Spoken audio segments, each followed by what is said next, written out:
Hi friends, నేను మీ Sneha. Welcome back to Sneha foods and అవుటింగ్స్కి. టుడే రెసిపీ నాటుకోడి పులుసు. సింపుల్గా టేస్టీగా ఈ నాటుకోడి పులుసుని ఎలా ప్రిపేర్ చేయాలో ఈ వీడియోలో చూసేద్దాం. అంతకంటే ముందు నా ఛానల్ని ఎవరైనా కొత్తగా చూస్తున్నట్టయితే ప్లీజ్ సబ్స్క్రైబ్ చేసుకోండి. అలాగే పక్కనున్న బెల్ ఐకాన్ని ప్రెస్ చేయండి. అలా చేస్తేనే నేను పెట్టిన ప్రతి ఒక్క నోటిఫికేషన్ మీ వరకు వస్తుంది. మరి ఆలస్యం చేయకుండా వీడియోలోకి అయితే వెళ్ళిపోదాం. ముందుగా నేనైతే ఇక్కడ 600 గ్రామ్ వరకు నాటుకోడిని అయితే తీసుకున్నాను.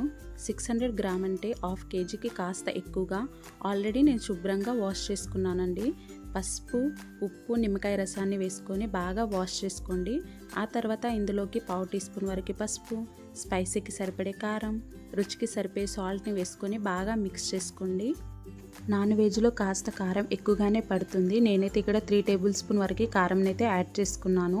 ఇలా బాగా మిక్స్ చేసుకోవడం వల్ల పీసెస్కి ఉప్పు కారం అనేది చాలా బాగా పడుతుంది. ఇలా మొత్తం మిక్స్ చేసుకున్న తర్వాత మూత పెట్టేసుకొని పక్కన పెట్టేసుకోండి. ఇప్పుడు మసాలాని అయితే ప్రిపేర్ చేసుకుందాం.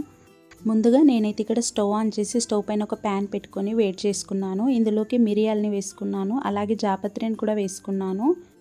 ఒక 4 to 5 వరకు లవంగాలు, దాల్చిన చెక్క, 1 టేబుల్ స్పూన్ వరకు జీలకర్ర, అలాగే 2 టేబుల్ స్పూన్ ధనియాలని వేసుకొని బాగా ఫ్రై చేసుకోవాలి. ఇలా మొత్తం ఫ్రై అయిన తర్వాత ఇప్పుడు ఇందులోకి గసగసాలను అయితే వేసుకుందాం. నేను ఇక్కడ 2 టేబుల్ స్పూన్ వరకు గసగసాలని వేసుకున్నాను. ముందుగానే వేయడం వల్ల గసగసాలు అనేటివి తొందరగా మాడిపోతాయి. అలా అని లాస్ట్లో వేసుకోవాలి. చూడండి, ఇలా మొత్తం ఫ్రై అయిన తర్వాత స్టవ్ ఆఫ్ చేసి చల్లారనించుకోవాలి. ఇందులో జాపత్రి వేయడం వల్ల కర్రీకి టేస్ట్ అనేది చాలా బాగుంటుంది. అలా అని ఎక్కువగా కాకుండా కొంచెమే వేసుకోండి. ఇప్పుడు మిక్సీ జార్ తీసుకొని ముందుగా చల్లారిన మసాలా అలాగే కొబ్బరి ముక్కల్ని వేసుకొని ఇలా డ్రైగా పౌడర్ లాగా చేసుకొని ఒక ప్లేట్లోకి అయితే తీసేసుకోండి. నేను ఇక్కడ ఎండు కొబ్బరిని ఫ్రై చేయకుండానే వేస్తున్నానండి. చూడండి, ఇలా ఒక గిన్నెలోకి తీసుకొని పక్కన పెట్టేసుకోండి.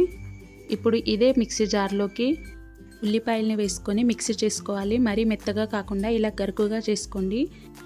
నేనైతే ఇక్కడ 7 to 8 వరకు ఉల్లిపాయలను అయితే తీసుకున్నాను. మీరు పెద్ద సైజు ఉల్లిపాయలు అయితే ఒక 2 తీసుకుంటే సరిపోతుంది. ఇప్పుడు స్టవ్ ఆన్ చేసి స్టవ్ పైన ఒక కుక్కర్ పెట్టుకొని తగినంత ఆయిల్ వేసుకోండి. నాన్ వెజ్లో కాస్త ఆయిల్ ఎక్కువగానే పడుతుంది. ఇప్పుడు ఇందులోకి ముందుగా ప్రిపేర్ చేసి పెట్టుకున్న ఆనియన్ పేస్ట్ని వేసుకొని బాగా ఫ్రై చేసుకోవాలి. ఇలా onion paste light brown colour వచ్చే వరకు ఫ్రై చేసుకోవాలి. ఇప్పుడు ఇందులోకి పొడుగ్గా కట్ చేసుకున్న 3 పచ్చిమిర్చి, 2 రెమ్మల కరివేపాకును వేసుకొని బాగా మిక్స్ చేసుకోండి. ఇలా మొత్తం బాగా ఫ్రై అయిన తర్వాత ఇప్పుడు ఇందులోకి అప్పటికప్పుడే చేసి పెట్టుకున్న అల్లం వెల్లుల్లి పేస్ట్ని అయితే వేసుకోవాలి. అప్పుడే టేస్ట్ అనేది చాలా బాగుంటుంది. నేనైతే ఇక్కడ 2 టేబుల్ స్పూన్ వరకు అల్లం వెల్లుల్లి పేస్ట్ని అయితే వేసుకొని పచ్చివాసన పోయే వరకు ఫ్రై చేసుకుంటున్నాను. ఇలా బాగా ఫ్రై అయిన తర్వాత ముందుగా పక్కకు పెట్టిన నాటుకోడిని అయితే ఇందులోకి వేసేసుకుందాము. ఇలా మొత్తం అయితే వేసేసుకోవాలి.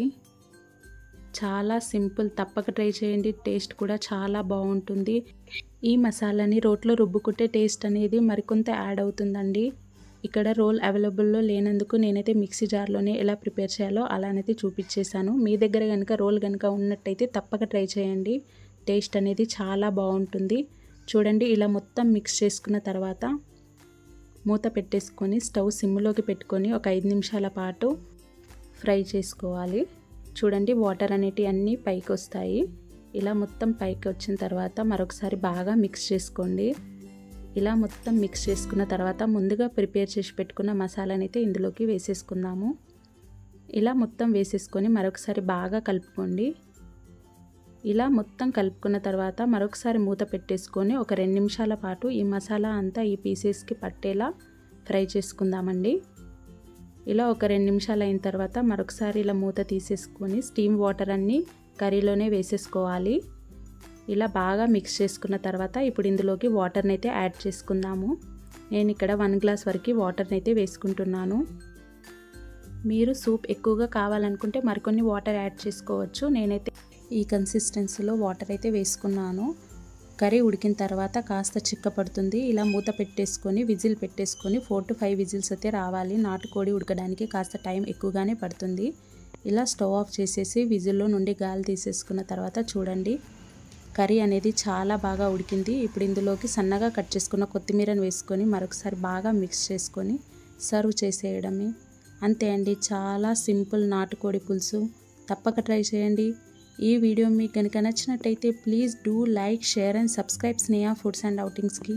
అలాగే పక్కనున్న బెల్ ఐకాన్ని ప్రెస్ చేయండి. అలా చేస్తేనే నేను పెట్టిన ప్రతి ఒక్క నోటిఫికేషన్ మీ వరకు వస్తుంది. Thank you.